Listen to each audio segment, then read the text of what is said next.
He is one of the most influential ultra-conservative Muslim clerics in the United States. But this Southern College professor says ISIS does not represent his faith, and now they're threatening his life as a result. Joining us now is religious studies professor at Rhodes College in Memphis, Dr. Yasir Qadhi. Dr. Qadhi, good morning. Good morning. Why are you speaking out so forcefully against ISIS? Well, I think it's the religious duty of every single Muslim when a group is hijacking the faith, when a group is misrepresenting the faith, to clarify to the broader world that that faith has nothing to do with the brutal actions of ISIS. ISIS and its beheadings, its burnings of people, its viciousness does not represent my faith, and I feel obliged, religiously obliged, to speak out and tell the world that my faith gives me peace and security. It tells me how to live in this world. It has nothing to do with the fanaticism and the barbarity of ISIS. When did you come to understand the fanaticism and barbarism of ISIS? Was there one particular event or set of events, Doctor, that caused you to speak out in such a courageous way? Well, I think that all Muslims, as soon as they saw the reality of this cult, this group that just rose to fame pretty recently, I think all Muslims around the world have been condemning ISIS pretty vigorously. And there wasn't any one particular moment, because ISIS from its very inception has been so barbaric. But no doubt, I mean, its beheadings of innocent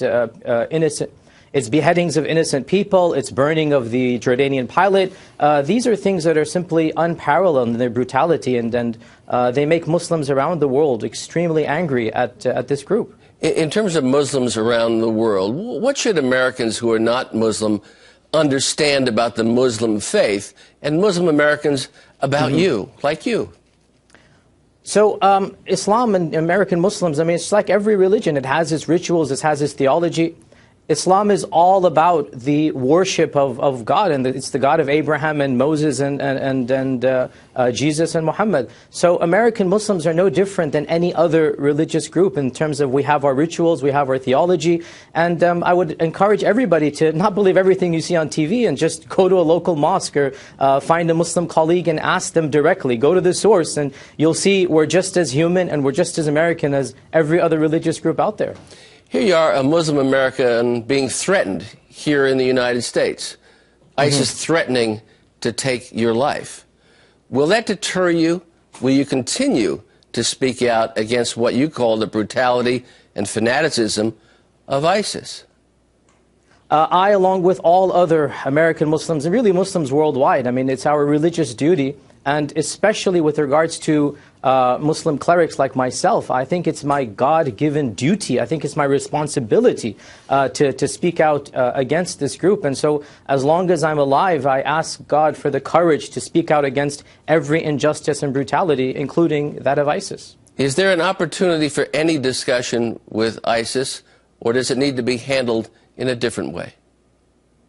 I think that the sympathizers of ISIS, we can talk to them. We can, like I just saw this video clip of the 3 girls. I wish I could have gotten to them and spoken to them before they decided to go. But I think the people that are actually running ISIS, I think that they've made up their minds, and there's just you cannot negotiate or talk to people that are going to burn people alive. I think that's beyond scope.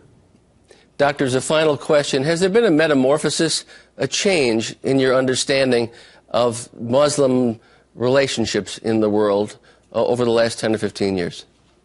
Yes, of course. I think all of us grow and mature, and as I've matured as well, all of us have basically learned from life's experience and wisdoms, and I think if a person remains the same at the age of 40, 50, 60 as they were when they were 20, they've kind of lost the experiences that life has given them. So all of us, including myself, have matured over the last few decades. Dr. Yasir Qadhi, we wish you safety, and we thank you for your courage and for speaking out in such a forthright way. Be well. Thank you for having me on your show. Thank you.